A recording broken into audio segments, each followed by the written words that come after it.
আজ pay scale নিয়ে বিক্ষোভ সমাবেশ, কর্মচারী ৫ প্রতিনিধিকে দুপুরে যমুনায় ডেকেছেন প্রধান উপদেষ্টা। তো দর্শক, নবম পে স্কেলের আজকের সবচেয়ে বড় আপডেট নিউজটি শেষ পর্যন্ত দেখুন এবং শুরুতেই চ্যানেলটি সাবস্ক্রাইব করে রাখুন পরবর্তীতে নবম পে স্কেলের সকল আপডেট সবার আগে পেতে।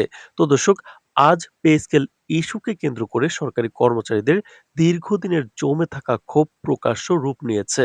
সর্বশেষ জ্বালানি উপদেষ্টার দেওয়া বক্তব্য, এই সরকার পে স্কেল দেবে না, কর্মচারীদের মধ্যে যে তীব্র প্রতিক্রিয়ার সৃষ্টি করেছে তারই ধারাবাহিকতায় আজ দেশ জুড়ে বিক্ষোভ সমাবেশে নেমেছেন চাকরিজীবীরা।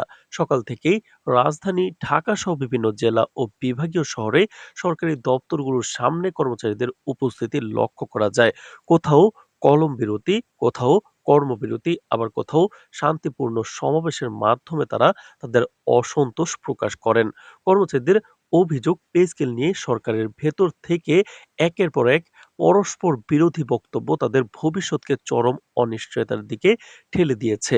রিপোর্ট জারি হওয়ার পরেও কিছুদিন আগেও বিভিন্ন পর্যায় থেকে আশ্বাস দেওয়া হয়েছিল খুব শিগগিরই পে স্কেল গ্যাজেট প্রকাশ করা হবে।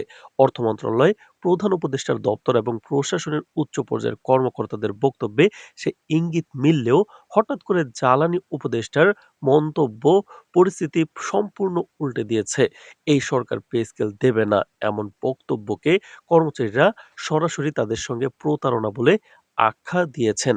আজকের বিক্ষোভ সমাবেশে বক্তারা বলেন, বর্তমান দ্রব্যমূল্যের ঊর্ধ্বগতি সাধারণ মানুষের জীবনযাত্রাকে যেভাবে কঠিন করে তুলেছে, সেখানে পুরনো ও অকার্যকর পে স্কেলে সরকারি কর্মচারীদের দিন কাটানো প্রায় অসম্ভব হয়ে পড়েছে।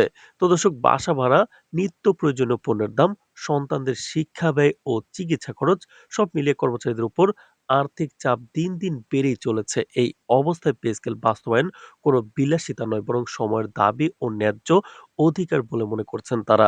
তো দর্শক, ভিডিওটির এই মুহূর্ত পর্যন্ত যারা দেখছেন, চ্যানেলটি সাবস্ক্রাইব করে রাখুন পরবর্তীতে নবম পে স্কেলের সকল আপডেট সবার আগে পেতে। তো দর্শক, বিক্ষোভকারীরা আরো বলেন, পে স্কেল নিয়ে বারবার কমিটি গঠন, আলোচনা ও প্রতিশ্রুতি দেওয়া হলেও বাস্তব কোনো অগ্রগতি না হওয়ায় কর্মচারীদের মধ্যে চরম হতাশা তৈরি হয়েছে। জ্বালানি উপদেষ্টার বক্তব্য সেই হতাশাকে ক্ষোভে রূপ নিয়েছে। অনেক কর্মচারী বলেছেন যে এই বক্তব্য প্রমাণ করে যে সরকারের ভেতরে সমন্বয়ের অভাব রয়েছে এবং গুরুত্বপূর্ণ একটি ইস্যুতে স্পষ্ট সিদ্ধান্তের সংকট চলছে। তারা প্রশ্ন তুলেছেন, যদি এই সরকার পে স্কেল দিতেই না চায় তাহলে এতদিন ধরে কর্মচারীদের আশ্বাস দেওয়ার কারণ কি ছিল? এই টানটান পরিস্থিতির মধ্যেই আজ দুপুরে কর্মচারীদের ৫ জন প্রতিনিধিকে যমুনায় ডেকেছেন প্রধান উপদেষ্টা। সরকারের সূত্র জানিয়েছে, চলমান অস্থিরতা ও কর্মচারীদের আন্দোলনের প্রেক্ষাপটে দ্রুত সমাধানের পথ খুঁজতেই এই বৈঠকের উদ্যোগ নেওয়া হয়েছে। প্রতিনিধি দলে বিভিন্ন স্তরের কর্মচারী সংগঠনের নেতারা রয়েছেন, যারা সরাসরি মাঠ পর্যায়ের বাস্তব চিত্র ও কর্মচারীদের দাবি দাওয়া প্রধান উপদেষ্টার সামনে তুলে ধরবেন। কর্মচারী নেতারা জানিয়েছেন, এই বৈঠক তাদের জন্য অত্যন্ত গুরুত্বপূর্ণ। তারা প্রধান উপদেষ্টার কাছে স্পষ্টভাবে জানতে চাইবেন, এই সরকার পে স্কেল দেবে কি দেবে না। পাশাপাশি জ্বালানি উপদেষ্টার বক্তব্য সরকারের চূড়ান্ত অবস্থান কিনা সেটিও পরিষ্কার করার দাবি জানানো হবে।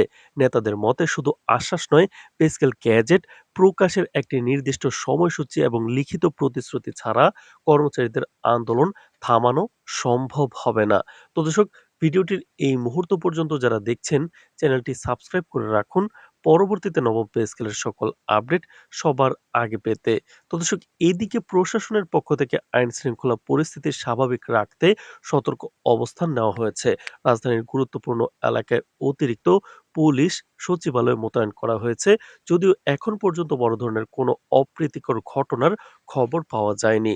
কর্মচারীরা বারবার জানিয়েছেন, তাদের আন্দোলন সম্পূর্ণ শান্তিপূর্ণ এবং এটি কোনো রাজনৈতিক কর্মসূচি নয়।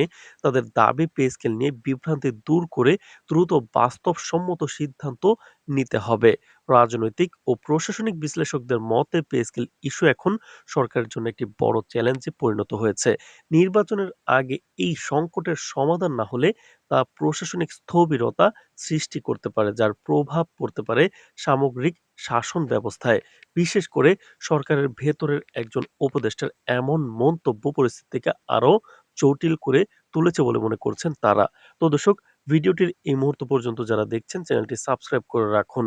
সব মিলিয়ে পে স্কেল নিয়ে আজকের বিক্ষোভ সমাবেশ শুধু একটি দিনের কর্মসূচি নয়, বরং দীর্ঘদিনের ক্ষোভ ও অনিশ্চয়তার বহিঃপ্রকাশ। যমুনায় প্রধান উপদেষ্টার সঙ্গে বৈঠক থেকে কী ধরনের বার্তা আসে সেটির দিকেই এখন তাকিয়ে আছে লাখো সরকারি কর্মচারী। এই বৈঠক যদি স্পষ্ট, বিশ্বাসযোগ্য ও সময়বদ্ধ সিদ্ধান্ত আসে, তাহলে পরিস্থিতি কিছুটা স্বাভাবিক হতে পারে। অন্যথায় পে স্কেল ইস্যুর সামনে আরো বড় আন্দোলন ও গভীর সংকটের দিকে যেতে পারে নির্বাচনের আগে, এমন আশঙ্কাই এখন সবার মুখে মুখে। তো দর্শক, নবম পে স্কেল এবং মহার্ঘ ভাতার পরবর্তী যে কোনো গুরুত্বপূর্ণ আপডেট পেতে চ্যানেলটি সাবস্ক্রাইব করে রাখুন। আজ এ পর্যন্তই। ধন্যবাদ।